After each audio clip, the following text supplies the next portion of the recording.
సంవత్సరాల కింద వచ్చాం, సీఎం గారి దృష్టికి తీసుకెళ్ళి మా ప్రత్యామ్నాయం చూపించమని.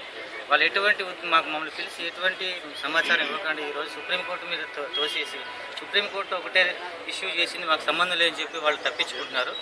అలా కాకుండా మాకు ఏదో ప్రత్యామ్నాయం చూపించమని ప్రధానంగా ప్రస్తుతం ఉన్న ఆర్టీఓ ఆఫీస్లో ఆపాలని చెప్పేసి మేము డిమాండ్ చేస్తున్నాం. ఈ నెంబర్ ప్లేట్ తయారీదారులు ఎంతమంది ఉంటారు?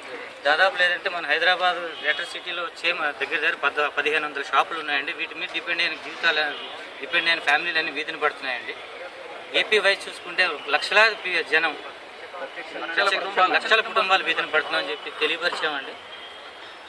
ఇంకా మరిన్ని కార్యక్రమాలు మేము మా ఉధృతం చేస్తామండి. మా ఉద్యమం ఉధృతం చేస్తాం.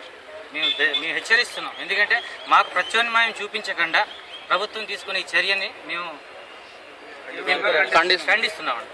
ప్రధానంగా హై సెక్యూరిటీ నెంబర్ ప్లేట్ సంబంధించి మీకు ఇంకేమైనా అభ్యంతరాలు ఉన్నాయండి. ఆ సెక్యూరిటీ నెంబర్ ప్లేట్ ఇవ్వడం వల్ల మాకు పని ఉండదండి, ఎవరికి పని ఉండదండి, మా జీవనోపాధి పోతుంది.